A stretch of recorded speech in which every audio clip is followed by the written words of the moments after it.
भगवान की बड़ी कृपा, हनुमान जी का बड़ा आशीर्वाद, हमको पहली बार भिलाई में आने का सौभाग्य प्राप्त हुआ है।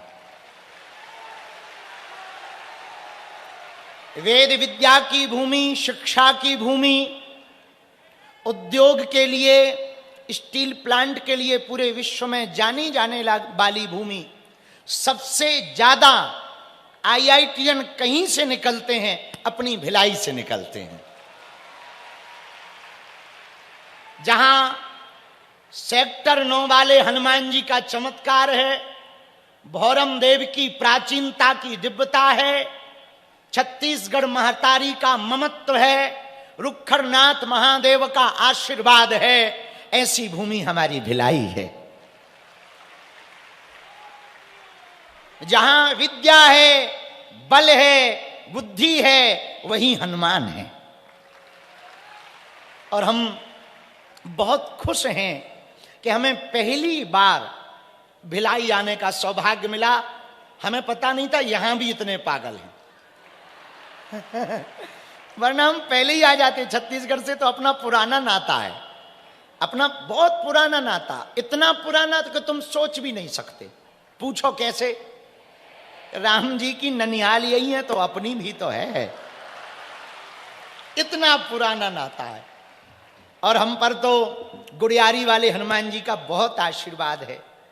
पहली बार हमको गुड़ियारी वाले हनुमान जी के यहाँ कथा सुनाने का सौभाग्य छत्तीसगढ़ में रायपुर में मिला था। बसंत जी ने जब कथा करवाई थी तब, उसके बाद ऐसा नंबर लगा के आ ही रहे हैं। तिवारी जी ने भी कथा, उस वक्त तिवारी जी मुख्य यजमान थे, पर बसंत जी ने बहुत भूमिका निभाई थी। यहाँ हमारे बड़े अति प्रिय सनातन के प्रति जिनका समर्पण है, आपको एक संबंध के बारे में बताएंगे ना, आप बहुत खुश होगे। जो कथा यजमान है ना, हमारे श्री राकेश पांडे जी, इनके पिताजी और हम दोनों सगे गुरु भाई हैं। हाँ, सगे वाले गुरु भाई हैं। इनके पिताजी बहुत अच्छे महात्मा, भगवान विश्वनाथ के बड़े कृपा भाज्य, बड़े प्रिय। हमारे गुरु जी जगत गुरु रामानंदाचार्य तुलसी पीठाधीश्वर धर्म चक्रवर्ती पूज्य गुरुदेव भगवान श्री राम भद्राचार्य जी के, इनके पिताजी दीक्षित शिष्य हैं। हम भी उन्हीं के चेला हैं। और जिनका गुरु बलवान होता है, चेला क्या होता है? पहलवान होता है। बड़ा आशीर्वाद है गुरु जी का। और हमको भिलाई आने का सौभाग्य मिल ही गया। आज पहला दिन है, थोड़ा लेट हो गए, हमारी चील गाड़ी देर से आ पाई है। फिर रायपुर से यहां तक आते आते देर लग गई। फिर भिलाई में तो हे भगवान, इतने फूल घले, हम पहचान गए भिलाई आ गए भैया। इतना ममत्व, इतना स्नेह, अद्भुत लगा। जब प्रवेश किया तो आचार्यों ने मंत्रोच्चारण किया। अद्भुत भूमि है भिलाई, भक्ति की भूमि है, शक्ति की भूमि है। शक्ति मतलब श्री की भूमि है, और श्री के बिना तो कुछ है ही नहीं है। और भिलाई यूं कहें, छत्तीसगढ़ का कुबेर का एरिया यदि भिलाई कहा जाए तो अतिशयोक्ति नहीं है। बड़ा अद्भुत। और हमको दिसंबर में आने का एक और सौभाग्य मिला। अभी छत्तीसगढ़ के परम संत, जिन्होंने उस वक्त ये नारा दिया था, मनखे मनखे एक समान, पूज्य संत श्री गुरु घासीदास जी महाराज, उनकी जयंती का उत्सव चल रहा। जिन्होंने मानवता की एकता का संदेश दिया, जिन्होंने एकजुट होने का संदेश दिया, अंधविश्वास के खिलाफ बड़ी आवाज उठाई, उनकी जयंती का पावन पर्व चल रहा। 18 दिसंबर को उनकी जयंती का उत्सव था।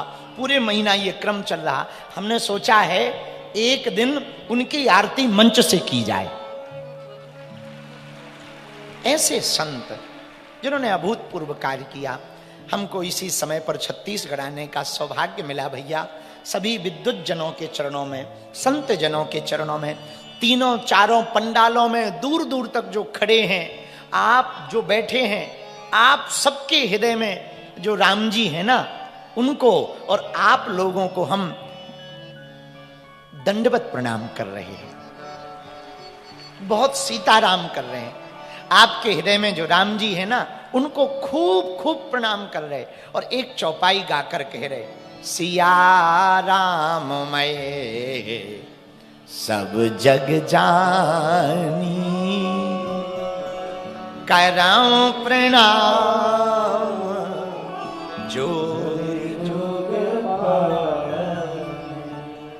सबके अंदर राम जी हैं, आपके अंदर भी हैं, हमारे अंदर भी हैं, सबके अंदर राम है।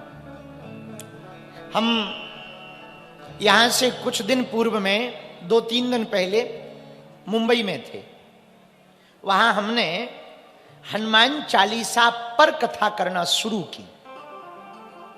2-3 चौपाई पे वहां कथा हो पाई, 3 दिन की कथा थी, एक दिन में एक ही चौपाई हो पाई। तो वहीं हमने कहा था कि अब हनुमान चालीसा पर आगामी कथा जो भिलाई में है वो हनुमान चालीसा पर ही सुनाएंगे।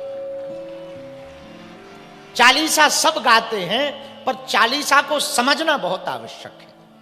इसलिए हम जब आ जाए तो ये बात हम आपको पहले ही बता दें कि हम आपको यहां हनुमान चालीसा के आधार पर कथा सुनाएंगे।